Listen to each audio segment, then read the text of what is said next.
ఈయన బిహేవియర్ తో ఈయన ఓడిపోతారనేది నాకు తెలుసు, కానీ జగనన్న గెలుస్తారనేది నా ఒపీనియన్ ఉండేది. ఓకే, కాబట్టి జగన్ ని మీరు అదే పార్టీలో ఉన్నారు కాబట్టి, జడ్పీటీసీగా కూడా ఉన్నారు కాబట్టి, మీ అధినేత జగన్మోహన్ రెడ్డిని ఈ ఇష్యూలో మీరు ఏం డిమాండ్ చేయదలుచుకున్నారు? ఆయన మీ పార్టీలో ఎమ్మెల్సీ కూడా కదా, మీ భర్త మాత్రమే కాదు, మీ పార్టీ ఎమ్మెల్సీ ఆయన. అంతే కదా. కాబట్టి ఏం డిమాండ్ చేయాలనుకుంటున్నారు మీ పార్టీ అధినేతకు మీరు? ఇట్లాంటివి క్యారెక్టర్ పరంగా పద్ధతిగా ఉండాలి, పార్టీని డ్యామేజ్ చేయకూడదు, ఇలాంటి ఇల్లీగల్ అఫైర్స్ ని పార్టీకి రోడ్డు మీదకి ఈడ్చకూడదు, ఏమైనా ఉంటే అది విత్ ఇన్ 4 walls ఉండాలి.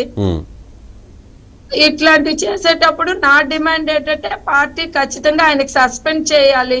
ఓకే, ఎందుకు అని అంటే క్యాడర్ డ్యామేజ్ అవుతున్నారు, ఒక కుటుంబమే డ్యామేజ్ అవడం లేదు, క్యాడర్ డ్యామేజ్ అవుతున్నారు. క్యాడర్ కూడా చాలా సార్లు సీఎం సార్ తో చెప్పారు, ఈయనైతే మనం గెలము ఇక్కడ అవ్వదు అని కూడా క్యాడర్ కూడా చెప్పారు. ఒక 50-100 మందితో సీఎం గారు మీటింగ్ కూడా పెట్టడం జరిగింది.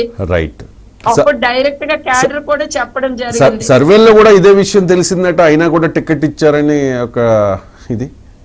అదే సార్, సర్వేలో కూడా తెలిసింది. మరి నాకు అదే అక్కడ వాస్తవ విషయం ఏం జరిగింది అనేది మరి నాకు తెలీదు. రైట్, ఇంకొకటి అడుగుతాను, అది అప్రస్తుతమైన కూడా సందర్భం వచ్చింది కాబట్టి అడుగుతాను నేను. అంటే పవన్ కళ్యాణ్ ఎక్కువగా తిట్టడం అనేది దువ్వాడ శ్రీనివాస్ కి, ఐ మీన్ మీ భర్త గారికి ఇబ్బంది అయిందా ఈ ఎన్నికల్లో? ఎందుకంటే చాలా అగ్రెసివ్ గా జగన్ అండ చూసుకుని మాట్లాడేవారు.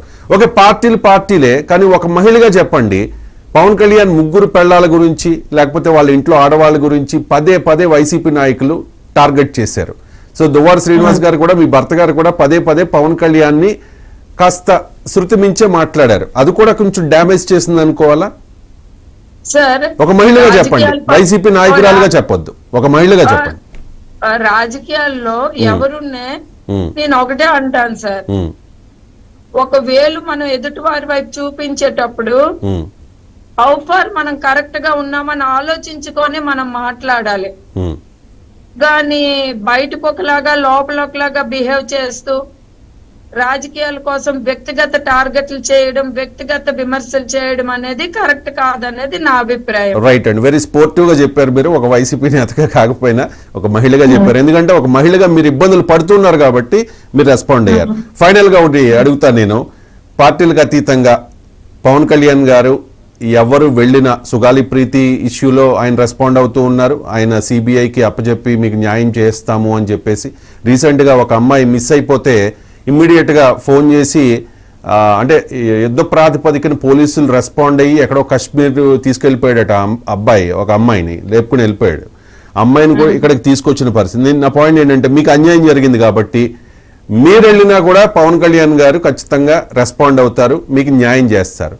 పార్టీలకు అతీతంగా మీకు న్యాయం జరగాలని మీరు అనుకుంటున్నారు కాబట్టి పవన్ కళ్యాణ్ గారిని కలిసే అవకాశం ఉందా? సార్, నేను ఒక మాట చెప్తున్నాను సార్. చెప్పండి. ఇప్పుడు వరకు నేను రోడ్ ఎక్కలేదు సార్ ఈ ఇష్యూలో. అవును, విత్ ఇన్ 4 walls వచ్చాను. ఎందుకంటే నేను ఒక చిన్న